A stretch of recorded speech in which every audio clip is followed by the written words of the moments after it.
you're looking for a way to power up your nutrients with a plant-based protein powder, then raw vegan plant-based protein is the perfect choice. This vegan protein is packed with essential nutrients to help you stay energized and healthy. With plant-based protein powder becoming increasingly popular amongst health-conscious individuals, it's no surprise that raw vegan plant-based proteins has become a leader in the industry. Whether you're an athlete or just looking to increase your daily protein intake, this vegan protein powder can help you reach your goals. Visit rawvegan.com. Again, rawvegan.com.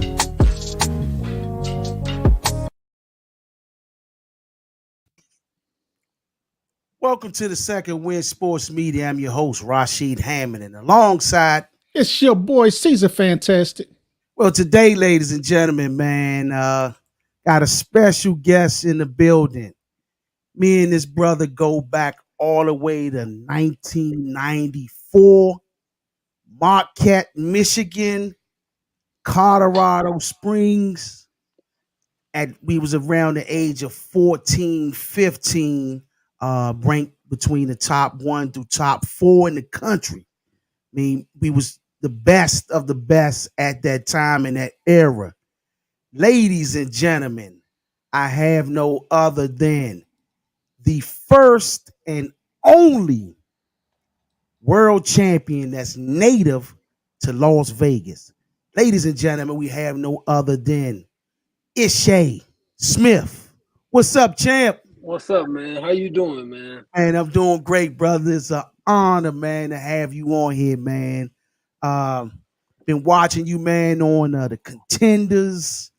Man, I saw you, doing your thing with Floyd, man, with the money team, capturing your first world title. And I knew it was a goal of yours, you know what I'm saying? And you got it done, man. It's an honor to have you on here, brother. Man, I appreciate it, man. It's an honor to be here, man. Especially just like you in the opening, just all the history we have, fighting in Marquette together, then having the training camp in Colorado Springs. It's an honor to be here, man. Yes, indeed, brother. We had some great guys come from that class, right? You had guys like Jermaine Teller, Hector Camacho Jr., Dante Craig, Gerald Tucker. We had some great Anthony Hanshaw. Mm-hmm. The list could go on of all the great guys that came out of that camp and out of that group, man. It was destined for a few of us to become world champions, man. I think if we all would have stuck in there, I think we could have created one of the greatest boxing classes in boxing history. But the 90s brought a lot of distractions and a lot of issues out there, man. It forced a few of us not to continue and fulfill the mission that you accomplished. Let's start off from the beginning, brother. How this journey started, the boxing journey started with you. Well, I was small for my age, man. I tell people all the time, so I was real small. I started boxing when I was 8. I was getting bullied in school a lot, man. And my mom's friend was into boxing, and he just started me in my bedroom, teaching me how to throw punches and stuff. And then I started going to the gym, and I would see like Gerald McCullough and Mike Tyson, Riddick Bowe, and Terry Norris, Azuma Nelson. I started seeing all these great fighters, and I just, stayed with it, stayed at it. In the beginning, I didn't like the game because as a kid, you want to play, man. You got summer times, boxing a year-round sport, and it took up a lot of my time. But I think when I had my first fight and I started competing, that's when it really like, man, I could do something in this game.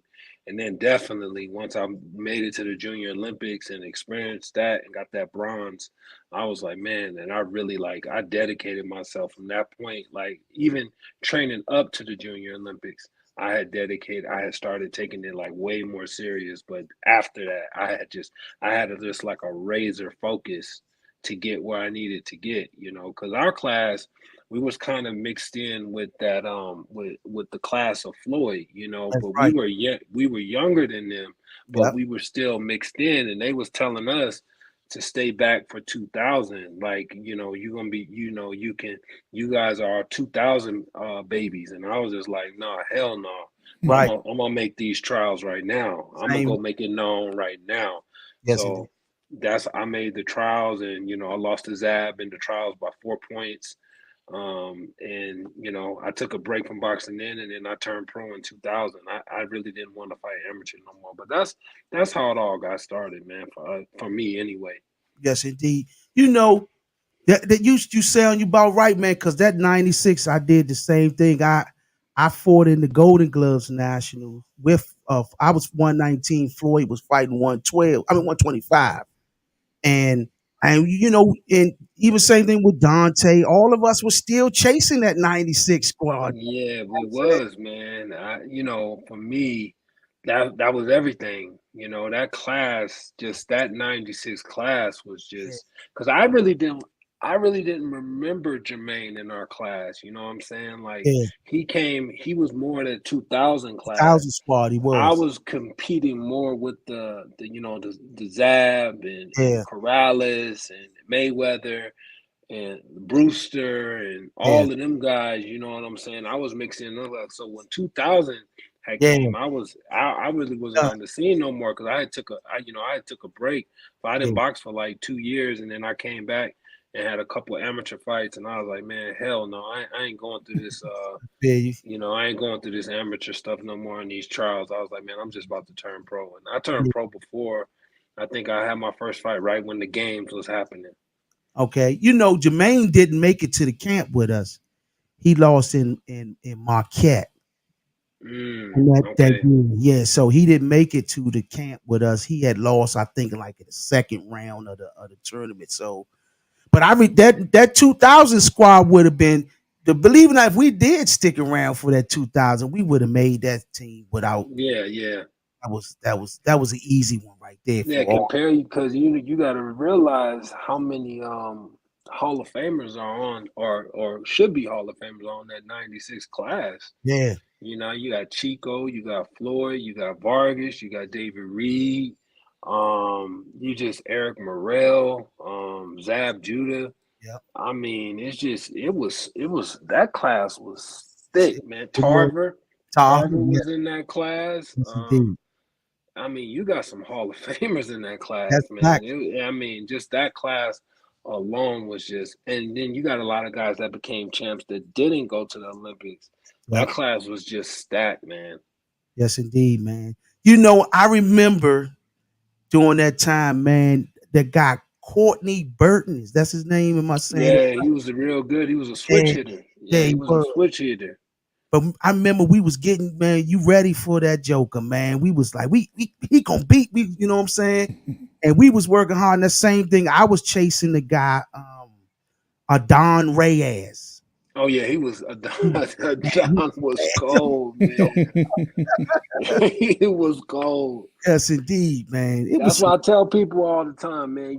I was on that scene just like you was on that scene, but I wasn't per se like the best amongst my peers. right, What I had over my peers is I had a determination real to talk. never give up and to bust my ass whenever I was in that gym and when they was out kicking it and getting caught up in whatever lifestyle. If they moved to Vegas and had camp, I just didn't. I was from Vegas, but I had a one track mind to get where I wanted. So I just busted my ass, and I took it personal every time somebody told me I couldn't do something.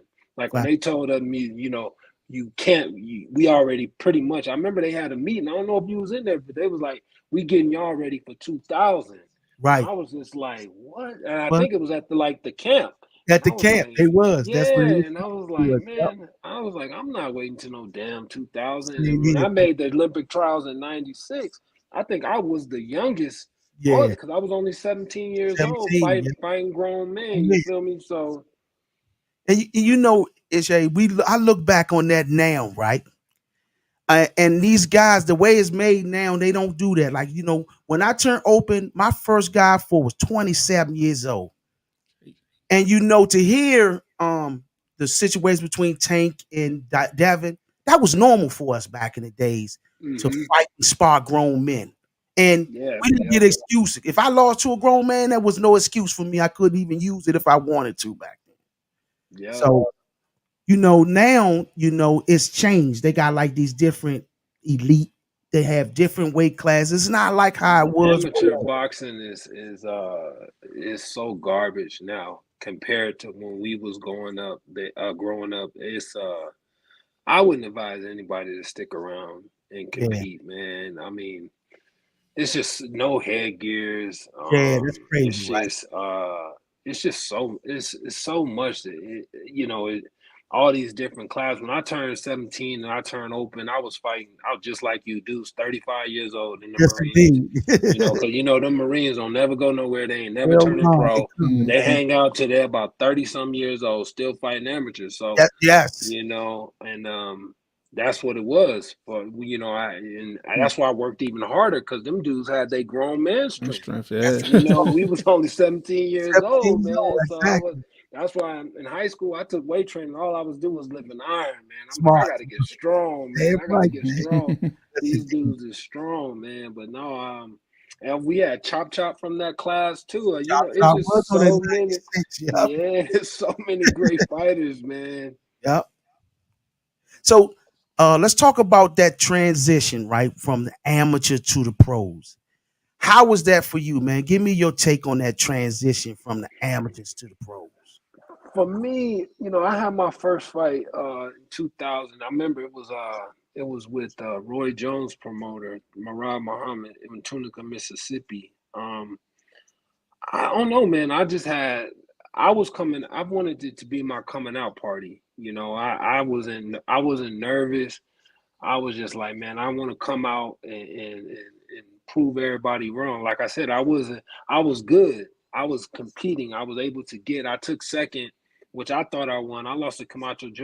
in the 96 USA's, but I Yeah, thought I won. And then I lost a very close fight to Zab, in the Olympic trials. So for me, it was just like, man, I want to, I want to get where I need to get and go where I need to go. So for me, it was my coming out party. So every fight I had a chip on my shoulder. Every camp I went to, I had a chip on my shoulder. No matter if it was De La Hoya, Vargas, Shane, Bernard, Chad Dawson, Vernon Forrest, all them guys was calling me to the camp because I approached their camp right. like, I'm not coming up here to get paid. I'm coming up here to beat your ass. That's right. Like, I'm coming up here to make it known, dog. If I get sent home, I get sent home. That's right. It That's is right. what it is, but I'm That's not right. coming up here to get my ass beat. And I think that's why Vargas respected me so much because he didn't know me as much because he was competing in 47 and I was competing in 139. Yes, And sir. he was just like, when I went to his camp to help him get from De La Hoya, he was like, "Man, I'm gonna shout you out. I'm doing a via satellite to talk about the fight with Oscar, man, and I'm gonna shout you out. You too good to be, fighting on a club level in Vegas. Yeah. Kind of told him my story. I was like fighting at a club level, making like 1,000 for 4 rounds, 16, 1,800 for six, 2,500 for eight, 5,000 for. He was like, man, you too good for that shit. He was Yeah. like, and you told me you made it to the trials too, bro. I was like, yeah, man, I was right behind you. I was like, I was looking at you fight after our fight and shit, Yeah. Yeah. And he Man, was like, So man, I'm gonna big you up. And after that, that's what blew me up, bro. That's what blew me up nice. because when he yes, did that, everybody wanted to know like, who is this kid? Who is this kid? And that's my career really took off after that. you always had that determination, man. The a will to win type mentality. Like you really just was a hard worker, and you took the sport very serious. I remember that about you, man. And I was keeping up with you during the contenders. Let's talk about that experience, man. How was that, and what got you in? How did you even think about getting involved in such? Well, it was crazy because they was having like all these at this time I was having like promoter issues, you know what I'm saying? Like I didn't understand the business of boxing. I just wanted to fight, you feel me? So I Mhm. was like I didn't understand the business and back then it ain't the numbers ain't what they are. These guys are blessed today Yes, to they are. make the kind of money that they make. I made $11,000 for fighting Randall Bailey. Wow. You know, $11,000 for you, like and it Amazing. was a 12 round fight, all major, you know, minor but major titles on the line. This dude is like a former world champion. It, He had more knockouts than I yeah, had fights, Right. and you know, I remember I had been headlining on Showbox, and you know, I fought Sam Gar on there, then I fought David Estrada on there, and it was all like $10,000 purses. So they wow. was like, I never complained. I'm like, Right, you know, right. I'm still wanting to prove everybody wrong. You feel me? And then they was like, we got Randall Bailey for you. After this, it's gonna be a title shot.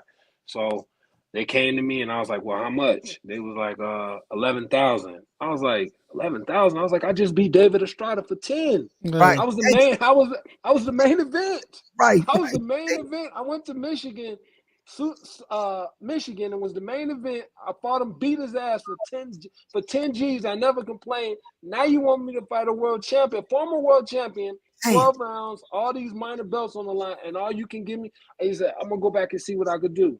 He came back, 11,000. Take it or leave it. You know, when you got a family, man, you got a wife, you got I do it. kids. You know what I'm saying? You feel me? You got to do what you got to do. You Facts. know. So I took the fight, beat him. But at the end of the day, you're not making enough money after you pay your team. Man, after I got my check, they took out money for camp. They took out money for the sanctioning fees. They took out money for medicals. So my check before I paid my team, I hadn't even paid them yet. My shit was like 3,000, like That's ridiculous. 3,600. So Jeez. I at that point I realized how fucked up the business was. So I was like, you know what? I figured out a way to I got to get away from my promoter. And they called me like they said, hey, we want you to come out and you don't have to try out. We want to interview you. We hearing you having promoter issues. I'm like, I'm too experienced for y'all. I'm like, I done Right, already right. went 12. I done went 10 rounds, like scheduled for 10 rounds, and went 10 rounds. I done went 12 rounds. I'm like, y'all not looking for a guy like me. Now they was like, no, Exactly. you're exactly the guy we Exactly. looking for. Right, right, right, So I right. went on there, man. I didn't have to. All I did was interview. Most of them cats was sparring and Oh, trying out like that. I just interviewed and practically they were like we. When oh, I think about it, I think I brought some legitimacy to the show. They yeah, like, let's get him because exactly. if we get him, everybody gonna think he gonna win, and Yeah, that's yeah, gonna legitimize our show Hmm. because nobody outside of me, nobody had did anything besides me. It was me then like Manfredo. That yeah. was it. Peter Manfredo. That was the only other Me one, too. but even he wasn't at my level. So Nah, I think I legitimized the show. But when I think about it, man, like I said, they didn't want me to win it at the end of the day. yeah.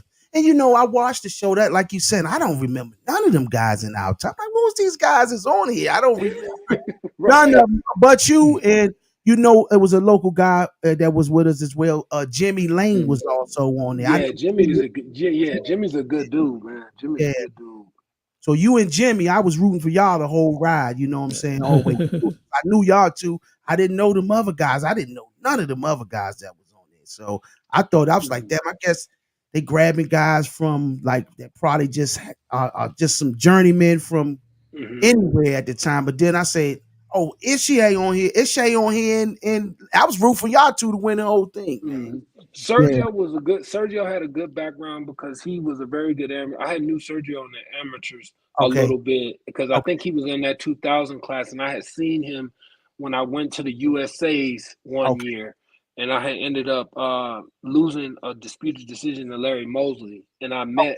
I met him there, and I had knew Sergio, I knew Manfredo, I fought Alfonso Gomez, Yeah. you know, and I had beat him, but I knew he was tough because they Yeah. had matched me against him like on my third fight, and I Okay. had ended up beating him. But some of the guys I knew, some I didn't. I know the hype was the Ahmed Kadur dude, but Okay. like I said, man, I had did so much in my career Got it. already. Yeah. I really wasn't worried about none of them dudes. The hardest thing was adjusting from going 10 and 12 rounds to adjusting to go five. Man, that was Yeah. the hardest thing for me. Yeah, man. I'm gonna pass it on over to my partner, man. He got some more in-depth questions for you about your professional career. All right. Well, first I want to ask, leading up to the title fights and everything, but just who was your hardest opponent, would you say, throughout your career? Oh man, it's so many because it took me 17 years before I even touched the canvas. So I had been a professional for 17 years. So it's kind of hard to all of them was tough, man, but all the names that I fought, I remember I fought Fernando Guerrero. I thought I won the fight. A lot of people thought I won that fight. I had so many fights like that where a lot they were close. People thought I won. People thought it could have been a draw. People thought the other person barely won. A lot of my fights were close, man. But that was a tough fight for me in general. The Vaness Mata Rosen fight was a very tough fight. It took me a while to get warmed up in that fight, but once I did, that was a tough fight. That was the first time I ever touched the canvas. K9 was a tough fight, but it wasn't. I just knew like everything was aligned for me to win, but he still was a tough opponent because I went into that fight with a bruised rib, and I remember they was asking me like, "Yo, you want to pull out?" And I was like, "Hell no!" I was like, "Man, I waited 13 years for this. If I Oh pull out man. now, I was like, I may never get another shot." So my rib was so bad, man, is that I couldn't spar for like the last 2 to 3 weeks. Wow. I got caught with a body shot on like, throwing a punch, and it wasn't even hard. It just hit me at the right spot, and I couldn't do anything for like 2 or 3 weeks. But I mean, some of them J Rock was a very tough close fight as well, man. That was old. I was like 30 or 39 or 40 years old when I fought that dude. So I think some of my best work, man, came when I got older. I didn't win the title till I was like in my mid 30s. And I was fighting those guys, and when I was in my 40s, man, Yeah, you man. just got to know when to get out. I remember that J Rock fight, right? I say, man, Ishe on there got us looking good, man. Got the old we was rooting for you, man. I'm trying to tell you, man. I say got us all thinking we might get back in there, man. Yeah, I was happy, man, for how you handled that young man, though, man. You took him into deep waters, man. I did, man. I did. That was a tough fight. And then those guys just started getting so big, man. Yeah, Like the 154 pounders nowadays, they just huge. Julian's a big 54 pounder. Tony Harrison, I fought him, big 54 yeah, pounder. And, once, you could see it, man. Once you're not able to take them shots like you used to, and you're not yeah, able to take them punches, man, you can tell. I could tell my last fight. My last fight was against Erickson Lubin. And I Yeah. knew, like in camp, I was like, this shit is yeah. going. This is not the business. Like I'm Uh, having a rough camp. I'm getting hit with way too many shots. And this kid, the young me 5 years ago, I would have mopped this fucking kid. Right, I'm struggling with this kid, right, struggling with this kid in camp, and he really ain't shit. And I'm just right. like, and you can just feel it. You gotta know when to get out. just know, yeah. Like you gotta know when to get out, Now, coming like going back to that Bundridge, how you were saying you came in with bruised ribs. Like, how important is mental toughness and resilience in boxing, in your opinion? you gotta have mental toughness, man, because if you ain't got that, like these guys taking knees and not, not, looking for ways out. Mm-hmm. I don't understand that, man. Like I don't understand how you could take a knee and be looking at the ref and get counted out. Count it And out. then Yeah, and then pop up after that and be straight to yeah, get interviews. uh, My homeboy used to say, look, man, I'm gonna get, it's kill to be killed. That's what Diego used to tell me when we was in camp. It's kill to be killed. I asked him, man, what was you thinking when Castillo dropped you? You know what I'm saying, for that first time, and you dropped you again. He was like, man, I kept telling myself I better get the fuck up. That's Right, just the mentality mm-hmm. that we had in that era. So for right. me, I'm just like, I don't know how you can take a knee and just be counted out, bro. Like I'm built different. Like I'm gonna Yeah, get my ass beat. You just Yeah, gotta take beat me out of my here. ass. right. Take me out of here. The ref gotta stop it, man. Because if you quit once, you'll quit again. Fact. That's all on the back of your head. You know what I'm saying? If the fight is tough, you gotta go through deep waters, man. You gotta go through the deep water and see if you can swim. And if you gonna hey, throw me a floaty, man, throw me a life vest. If you gonna do that once, you will do the shit again. That's And I'm fact. just built different. You can say what you want to say, man. I never quit. I went out and fought everybody, even them young guys. I'm like, Yep. I ain't never quitting, man. Fuck a Yeah. check. You know, I Yeah. don't Right. care about that, man. That's why when I hear like guys like Ryan Garcia talk and guys like that, and oh, I can't wait to fight this guy. I'm gonna do this to Devin. I'm gonna do that to Devin, bro. You quit. Yep. Like everything you say from this point, Means nothing. nobody takes you serious. You Mm. Means quit. nothing. Yep. You can make all the money you want to, and I'm not a hater. Like I'm happy they making the money, but they got And to realize that money, the money they make today, was paid on the backs of all these other fighters that was Mm-hmm. fighting on USA Tuesday night fights, that's and facts. fighters like me, Facts. Wednesday night fights. You know, Yep. barely making shit. We Right. wasn't Mm-hmm. making nothing, man. And for these guys now, you got to appreciate that these guys is making $1 million for fighting shit. They Yeah. Real ain't fighting talk. nobody, man. You know, Nobody. the Man. game is changing. I'm happy they getting It's paid, like but go out there and fight like it too. You feel Yeah. me? that's Like right. go out there Facts. and fight. You man, you Right. quitting this shit, making 25, 30 million, man. That's $1 billion. crazy to me. That's crazy to me. Walk through Yeah. fire and back in the ring before that. You know what I'm saying? That's ridiculous how these like you say, like most of these guys back in the days, I remember some guys was fighting for $200 for 4 rounders and Yeah, that's stuff like crazy. I'm telling you, man. I watched Gotti fight with both of his. I watched Gotti and Kevin Kelly fight with both of their eyes swollen. They couldn't that. Right, see. They Kevin Kelly going to the corner like I can't see. He's still right. out there Fighting, scrapping. rumbling. Still out there scrapping. This dude get hit with a body shot. He take a knee, looking up at the ref. Ref come out. He hop out. Dog, come on, man. You blaming it on all types of weight All that clauses and shit. all that And shit. You signed that shit. You signed the exactly. contract. You can't Right. complain about the shit now. You signed the deal, man. Go out on your Fact. shield. That's Go out facts. on your shield, bro. Ain't That's nothing, right. ain't nothing cool about quitting. I don't Done. like that shit. I don't like Done. that shit. I got a couple fighters. You got to be about fighting, man. When you fight, you got to be about that shit. You got to be Real about talk. that life.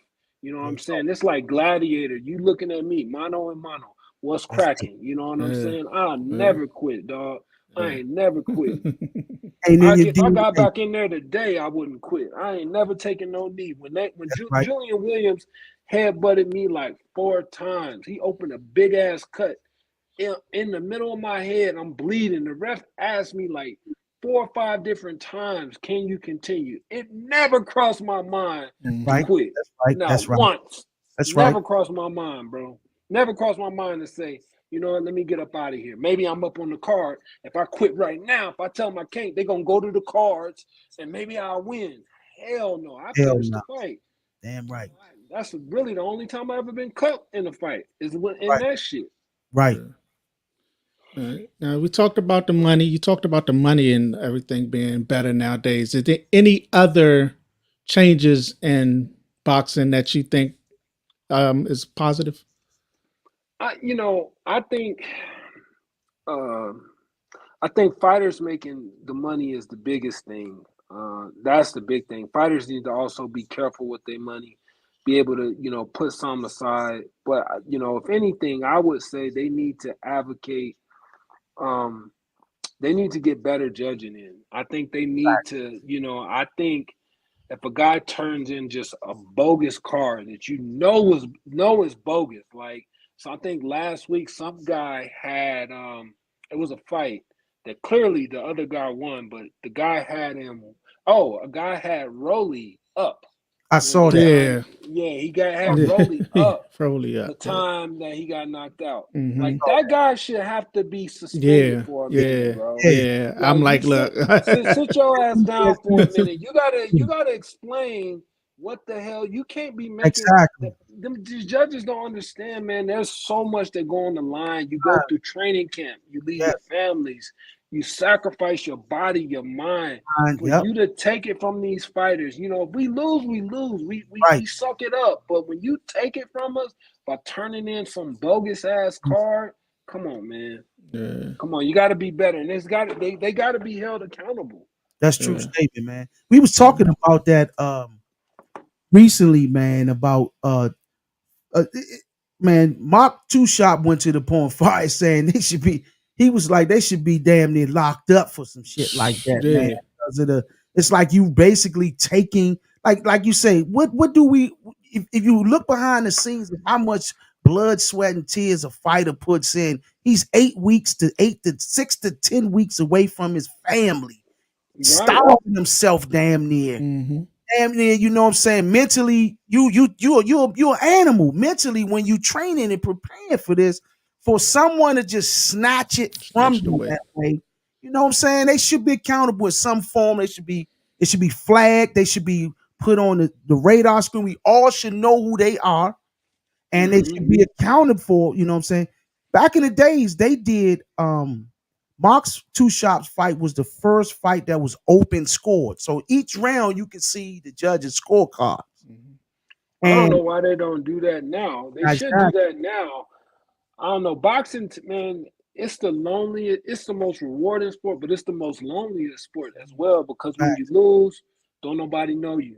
Everybody Yeah. act different when you're on top. Oh, that's facts. And then when Yeah. you lose or you retire, it ain't the same. That love ain't the same. It ain't because when you're on top, when you doing shit, when everybody want to be around you. You know what I'm saying? But when you lose or you retire or you gone, you can't provide like you used to provide. And then after fights, that's a lonely ass time because Real you talk. so dedicated. Everything is such on a regimen. How you eat, when you run, when you train, what you do that shit for not 8 to 10 months. I mean, 8 to 10 weeks, Yeah, and then after the fight is completely over. So that's you got to figure out how to get yourself back into society to take care of your kids, to be there with your family. And it's so mentally draining at times, man. And these fighters, oh, I heard this, I heard that. Man, I ain't never went into a fight 100%. nah, Something's always wrong with me, always, man. There's always something wrong, always wrong with me. These guys, they make so much money today, man. They just baby. soft, man. They're not real fighters, man. Soft, man. Soft as God. Most of them. And we talk about like unionization on the over here a lot, right? What's your thoughts on that? Like as far as like having a union, promoting It'll never fighters' health. happen. Never You happen, don't man. think that? Nope. They've been talking about it for years. It'll never happen because the powers that be they're too greedy. Yeah, You know, I'm like, it got because to be a way, man. Fighters got if to it come was, together, like something. yeah, Nah, come on, y'all got to get it the together. guys at the top, the They ain't guys, have them. the guys making, the Tyson Furies, the Anthony Joshuas, Yeah, they won't go for The it. Canelo Alvarezes. Those need to be the ones Yep. that say we need a union. But Fact. boxing is such a self-centered, egotistical sport. Everybody only care about themselves. Nobody care about the other fighters. So I mean, it'll never happen. And it's just been that way for years. It's gonna stay that way. I don't never see it changing. I'm glad the money went up, but Yeah. far as unionization, health insurance, life insurance benefits, it'll never happen. It'll never happen because, like I said, fighters are greedy, and the people at the top. If the promoters got to put any dime into it, They not it doing it. Mhm. definitely won't happen. And you got to realize these promoters top rank is a multi-billion-dollar company. Facts. They've been around since shit. They was promoting Muhammad Ali. Yeah. That's how long they've been in the business. Mm-hmm. So it's money there, but they're not gonna do it. Ain't gonna do it. And they're not Yeah. the only ones. I mean, there's a So lot of them. unfortunate. Yeah. Yeah. But it's just like, health and safety and fighters' Hmm. careers post fighting, and it's just so much good that could come out of it. It's just like, come on, we gotta figure out a way to protect these fighters in the future, man. That's just That's crazy because if you a fighter and you with a promoter, say you a young fighter, you just starting, you 3-0, 4-0, and you ain't working no job, and maybe you living with family members, you got a girl, she have a baby. If y'all ain't got health insurance, that who paying for that? yeah. And that's where's the incentives at? There's no incentive in this game.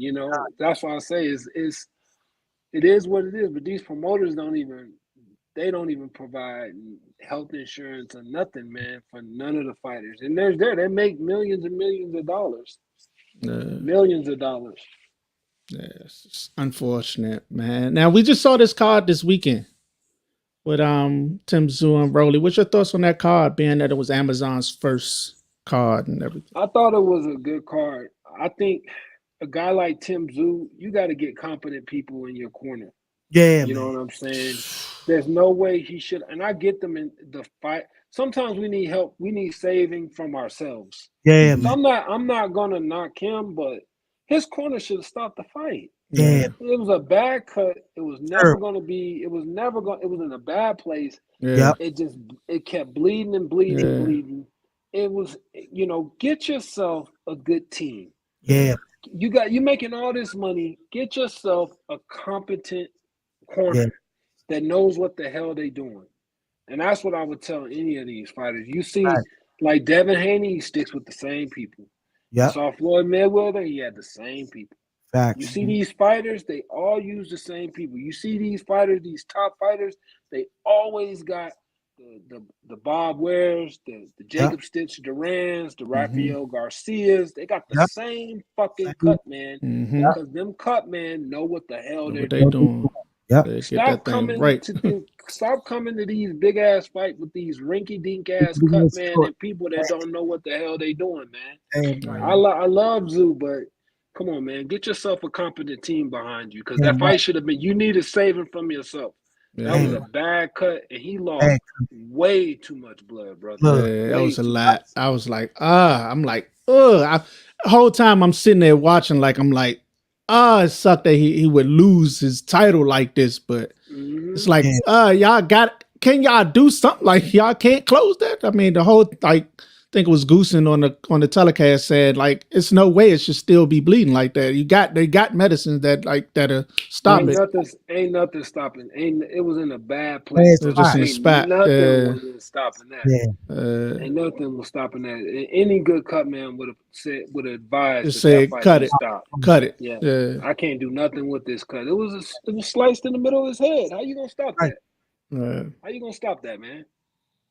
Man, It that's was damn sure. I noticed that. So I said I don't think that medicine or whatever they were talking about to stop it. I didn't think it was gonna work No. myself. Just the way they was kept trying to patch it with the Vaseline. I say, man, that they just basically Man just came over here in a world title fight with a Mickey Mouse team. yeah, When you have a Mickey Mouse team, you get Mickey Mouse results. that's real And that's talk. what Man. happened to him. It's real talk. And what ways do you think boxing can attract newer fans and younger fans in a sense? Well, they are doing it with the shit that's going on with, Jake Paul. This guy is not a fighter. He's never going to be a world champion, I don't think. Maybe he proved me wrong, but it's hard to be a world champion when you're not going through that fire. You got to go through that fire. What I mean by that, you got to fight tough ass fighters. He's fighting basketball players, MMA fighters, and all type of. He's an entertainer. He's not a boxer, but he's making millions of dollars. Yeah. The game is so different now. So I mean, it is attractive fans if his fans think he's the best thing going. His fans actually think he could beat Canelo. Like Yeah. that. Yeah, so I mean, shit. If those guys are fighting and making celebrities are fighting and making more money than fighters ever made, boxing's in a very peculiar place right now, man. Yeah, it's a It's in weird a spot, very man. it's in a very when Yeah. this guy can come in, when you got a YouTuber that can come in and make all that goddamn money, Yeah. we in a very peculiar place, and it's a peculiar real talk. time, man. What you think about that Tyson fight he got coming up? And Netflix I jumping think into it. Tyson. Everybody think of Tyson. They think of the young Tyson that everybody was scared of. They don't Mhm. remember the end of the career Tyson. Yeah. The guy that lost to Lennox Lewis or Kevin McBride, or he was Right. never really dedicated to the craft. He always was never really dedicated. He was a great fighter. He's in the Hall of Fame, but he was never really dedicated. He smokes weed every day. Mhm. And you can't do drugs and fight. And hopefully he goes out. But if he was to get knocked out or something, or he's 57 years old, 57 man. years It's old. like, come on, man. When is enough enough? So if he gets parked by a guy that, and just the fact, this is what I mean by boxing's in a peculiar place. This has been one of the biggest fights of the year, and these fucking guys are fighting in headgears and 16-ounce gloves. Right. Like, come on, bro. Damn Like, spawn. what are we doing here? Yeah. Like, what are we doing here? It's a sparring match, man. Spawn. And come on, dog. And Yeah. Mike go out there and lose to him. It's just another for me, it's another taint on his career. You know. Yeah. So, who's some of your favorite fighters to watch now? Uh, uh, Favorite guys to watch now, man. I love watching Tank. Um, I think everything that he's advertised as far as power is the dude can punch, man. He's fast. He's patient with it. He has good reflexes, and I haven't really seen much like him. And I told him that in the gym when Mayweather Promotion first signed him. I said, man, I haven't seen that kind of power since Diego Corrales when I was training with him, man. Chico. And I haven't seen that kind of power at your weight.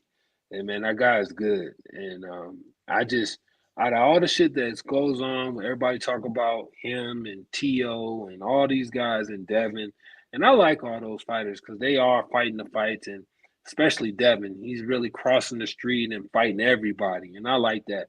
But them guys got to be able to withstand that shit for 12 rounds. Mhm. And when I tell you that dude is punching, I seen him park dudes my weight in the gym with Right. headgear and gloves on, and that dude is strong, man. Yeah. That dude is real strong. So he's one of my favorites. There's a lot of so many guys. I don't watch it much, but Devin definitely, especially hometown kid, grew up in Vegas. I love watching him. Love what he do for the game. Just crossing there. Everybody like to use the term crossing the street. So I like that he's fighting everybody. He's willing to go to people's backyards.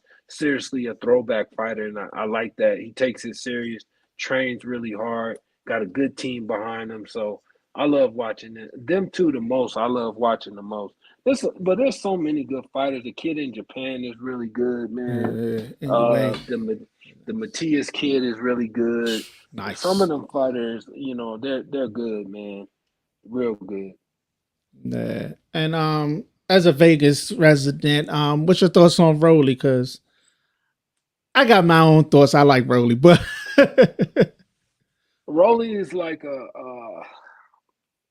he's like a Mayorga without the skill. Yeah. He talks too much, and at some point you got to back that back shit it up. up. That's the thing I say. I don't mind. Everybody say, "Well, he's like Mayorga." No, he's not. Mayorga beat Vernon Forrest twice, Yeah. and I love fucking Vernon Forrest. That is my Mhm. guy. Yeah. I went to camp with him. Him too. Yeah. He gave me some advice, took me out to dinner, told me to stay at it. I was a great fighter. I was gonna be champ. So I love Vernon. I ain't never gonna nobody say nothing bad about Vernon. But Hell at the no. end of the day, like I said, Mayorga beat him twice. Rolly, I think it's over for him, to be Think honest, it's over? because he ain't got no punch resistance. Yeah. He listened to people and that don't got his best interest in mind. You went in for a pit bull and got a fraction of what you would have made for fighting Ryan Garcia. So you would rather go out and fight. Let me tell you something about Mexicans. Mexican fighters ain't got no quit in them.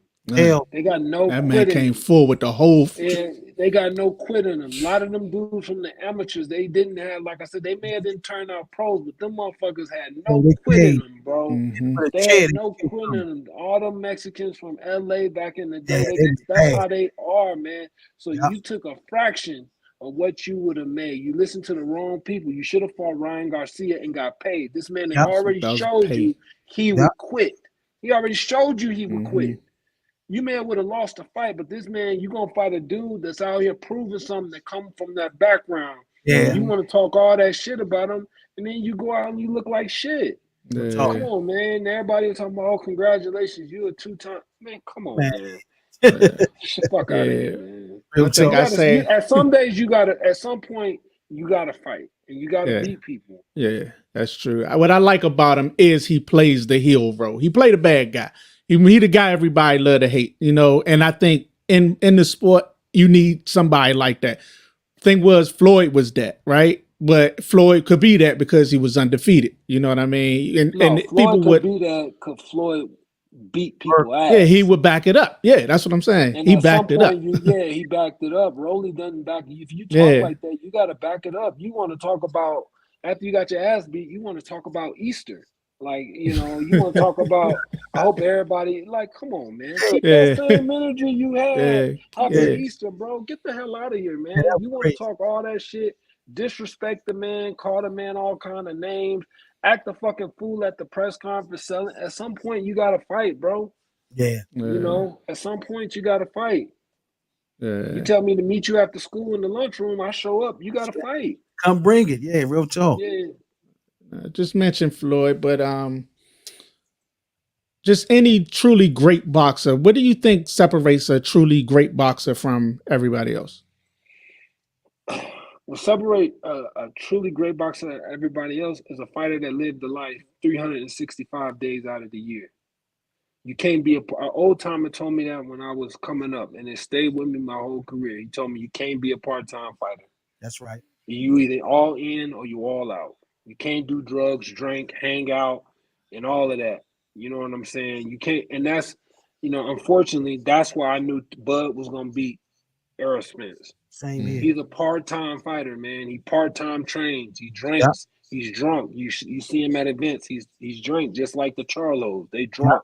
They hang out, and they're great fighters. But you can't be a part-time fighter. You run up against somebody that ain't that, and that's on your level and that can fight. And you saw what happened with Terrence because Bud looked like he really lives that life. He yeah. is dedicated to his craft. Don't look like he drinking and hanging out and doing that kind of shit. You can't do that. You can't have it to where you want to drink Hennessy and smoke weed and do all that shit when you not in camp. And then when you get in camp, you think you're gonna work all that shit out. We ain't playing basketball, bro. That's That right. shit gonna catch up with you Catch one up, day. yeah. It's gonna get you one day. You can't put that shit in your body. We different athletes. Everybody talking about, oh well, it's just weed. Man, weed affects the body, bro. Right. Don't be smoking that shit when you boxing, man. Uh, And that's the fight. That's what separates that's what separates, world champions, guys that want to be great, guys that's in the Hall of Fame, guys that that's what separates them more than anything is that they took the shit serious all the time. As soon as you start part time doing this shit, your career gonna be short. uh, Now, it's got Spence and Bud and Live to fight the Tower and Inferno next. Which one you think should get the fight in? Or you think it should be the I think rematch? I don't think I, nobody wants to see Earl Spence fight Bud again.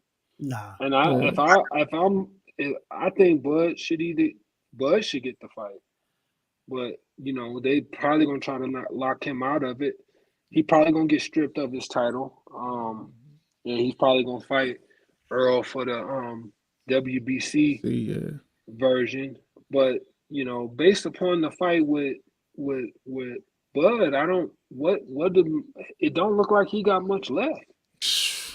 It don't look. I mean that guy's been through a lot, man. Car accident, yeah, just all kind of shit. It just doesn't look like he got much left. And you uh, got people out there saying, "Oh, well, you got his fans, and I get it, man down and all that shit." But it just uh, don't look like he got much left, bro. And I don't so think I he think, can punch. yeah, I don't think he got that good punch resistance no more. Yeah, I don't think he can take a punch, man. I yeah, mean, and Bud is just a different fighter. He's yeah. one of the man, ones I love to watch. So Bud definitely. but I think Bud should definitely get the fight. I think he earned it, and he should get it. But I know how this game is. I know how the politics is. I don't think he will get it. I think they'll not lock him out. They was telling him for years, cross the street, cross the street. The man literally told you, when I cross the street, I'm gonna knock your ass out. And that's Right. exactly what he did. Damn right. All right, but you got something else, shit? Yeah, brother. Let's talk about your journey with TMT and in the gym with Floyd Mayweather and the promotion of with Floyd Mayweather. How was that experience training with him, man, and being in the gym with him? How was that experience? Well, you gotta understand, I've known Floyd since I was about 10, Yeah, 10, 11 years old. He used to come to Vegas during the summers and we used to spar. So, and then we came up in the same class. So yeah, to see that, him accomplish everything that he did is truly, to witness it, somebody you knew and yeah, kind of grew up with, that's just crazy. You know, TMT. in the early TMT days, everything was great, man. I Yeah, mean, we had some good fighters, some good fighters, man, and everything over there was good, man. yeah, I think now it's kind of phased out a little bit. I think they got a young kid, Carmel. I think Mel Moten. Moulton. Yeah. yeah, yeah, Yeah, he's really good, and but Tank. But I think other than that, that's and Rolly. But other than that, it kind of phased out. Them guys, at one point I thought it was gonna get really big. yeah, But I think, he may have lost the passion once he retired. yeah, I think he needed he needed to take a more hands-on approach with the guys he promoted. yeah, And I think if he would have did that, more things, probably more good things would have happened for lighter fighters. But at that, it's kind of like you got the PBC fighters, and then you got the stepson, yeah, yeah. and with the Mayweather They were the fighters. fighters, The right? PBC fighters are always gonna get treated better than the Mayweather fighters. Yeah, That's how it was back in the day anyway, even yeah, when we fought them. So, I just think he should have took a more hands-on approach. So sort of like what De La Hoya did with his company. fighters, I right? think he needed to be, hands on more. Like, no, I don't want my guy fighting this. I want my guy to do this. I want it, I want him doing that. And I just don't think that was happening. Even for me, I don't think that was happening. So guys just branched off and started doing other things. I think Mm. Badu is doing other things in Saudi Arabia Yeah, now, and guys just start branching off. And I wish those guys the best. I watch them. Like I said, I watch Tank, and those were good times though, because when he was fighting, and I think he was a little bit more hands on then. But I think after he retired, he just wanted to live that retired life. He didn't really care too much about the promotion side of things. right. Knowing you both, man, and to see how happy he was for you when you won that world title, man. I was celebrating right with you guys, man. That time, man, when he was jumping up with you, and you would have thought he won the world title that day, man. When you won that title, man. Let's talk about that experience. How was that experience hearing the new world champion, Ishe Man, Smith? that experience is that experience was everything, because when you work so hard at something, you want to be crowned a champion. I think they can never take that away from you. They That's could right. take all your, if you're professional, 20, 30 years and never accomplish anything, Exactly. then nobody will ever remember you. But I think when you become a world champion, and I was very blessed to do that. He helped me do that. Yeah. When I've been on network TV so many times, man, was able to just fight on every network: HBO, Showtime, NBC, ESPN, Spanish networks, Bounce. I've headline shows, so it's just everything, man. And now I'm being inducted into the Nevada Boxing Hall of Fame with Zab Yes. and Layman Brewster from our class. So Yep. you know, I I'm on cloud nine, man. It's like being inducted to the Hall of Fame is like the icing on the cake. Is able to I can tip my hat and say I had a good one, man, and just hang it. Be proud of that. Yes. So being a champion is everything, because they can never, like I said, they can never take it away from you. And that was my next question because that's the reason why I invited you on the show. I wanted to talk about being inducted into the Las Vegas Boxing Hall of Fame. And when they gave you that call, when you got that call that you were on the ballot to be inducted, how was that feeling to you when they said they gave you that?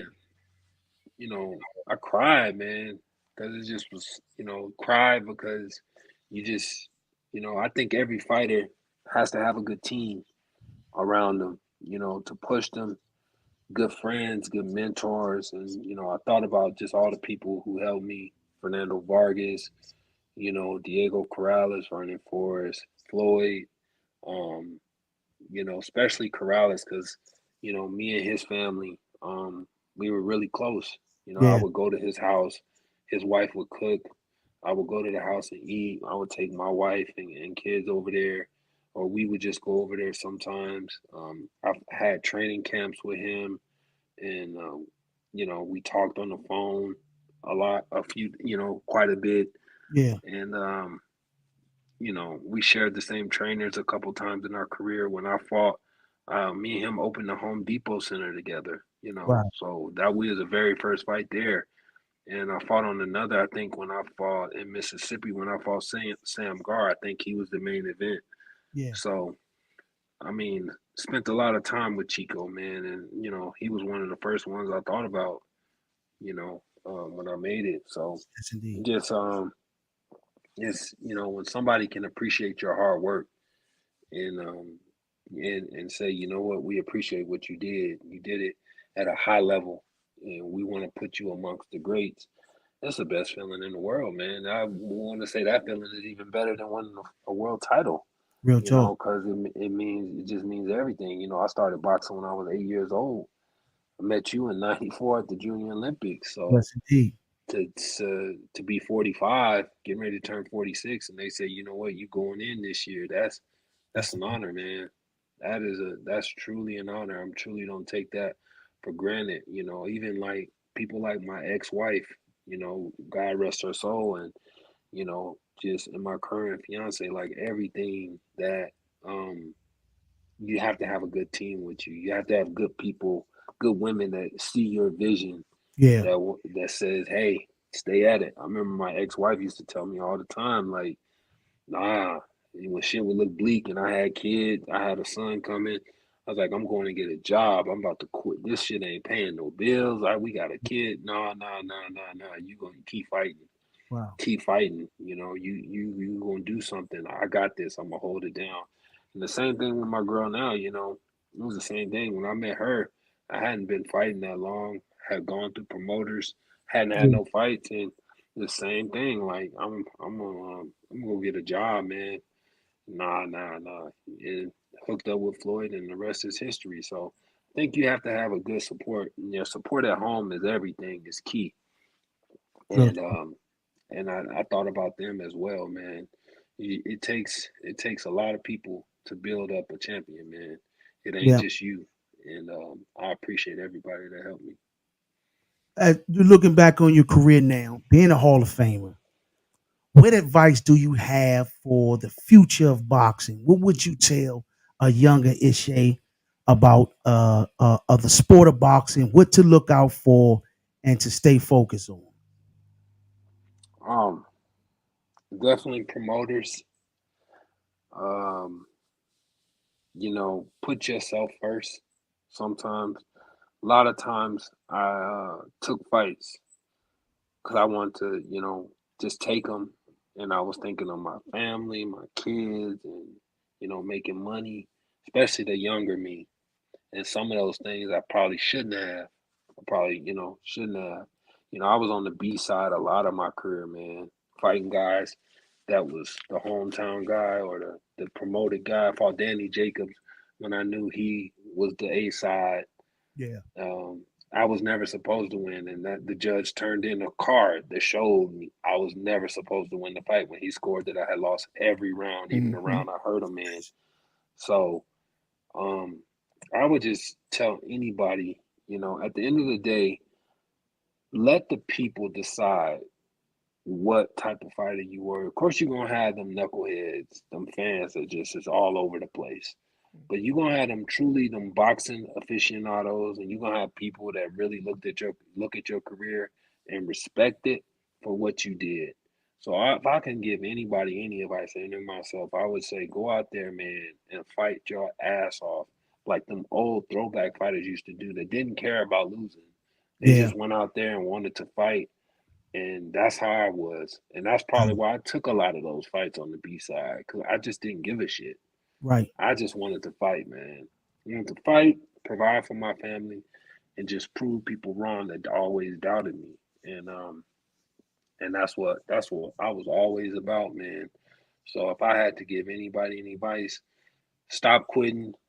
Go out there and fight. People gonna respect you more That's if right. you go out on your shield. If you go Hmm. out on your fucking shield, Chico used to tell me all the time, I'm ready to die. That's I'd right. rather die than quit. Quit. That's I'd right. rather I die mean, than quit. That's right. I'd rather die than quit, Ishe. I ain't never quitting. And he fought like that. man. And that's what he lived. That's why he fought. I Yeah. mean, and it shows he would have never took no knee. He would have Yeah. never took no knee and quit like that. Nah. And Yeah. he was mad when they stopped the fight with Floyd. He Yeah. was getting destroyed. Him Yeah. and his dad didn't talk for years after that. When Yeah. his Uh, dad stopped the fight, he was uh, pissed. He was like, Right. "You." I said, "Why was you mad at Pops, man?" He said, "Cause you let me go out on my shield. uh, Right. Right. You let me hey, go out on my shield, man. You let me uh, go out on my back. The only way I'm supposed to be going out of the ring is on my back." Back. That's uh, right. And I uh, always, I said that, man. Even when I got older and I was fighting those young cats, I was just like, man, fuck it. It's gonna be what it's gonna be, man. And I just went out and just said, shit, I don't give a shit. If I'm fighting Julian Williams, you know, none of them, I don't give a damn. I'm gonna go out here and do my best. Yes, shoot. indeed. Without that mindset, we wouldn't have had that Corrales Castillo fight, man. That was Nah, hell Man. no. He could have easily quit, man. He could have man. easily Woo! quit. Greatest comebacks in history, right there. Man. But listen, brother, it was an honor and a pleasure to have you on here, man. I say this all the time, man. Boxing is a brotherhood. Uh, I've known this brother since the age of 14 and 15. And we were very mature at our age at that time. Everybody already had world class mentalities. Brother, I congratulate you on being inducted into this Hall of Fame, brother. It's a very honor to see a good brother like yourself that put his all into this sport, gave his whole life to it. Man, you are more than welcome to come here anytime. If you want to talk about fights that you didn't like or decisions or anything, you're welcome on this platform anytime, brother. I Thanks, man. Thanks for having me, brother. I really do appreciate it. Yes, indeed, brother. Likewise, man. Ladies and gentlemen, the now Las Vegas Boxing Hall of Fame inductee, former world champion, the great Ishe Smith. The second one, comedian. Peace. Peace, man. See y'all later, man. See Thank you you for later. having Peace. me.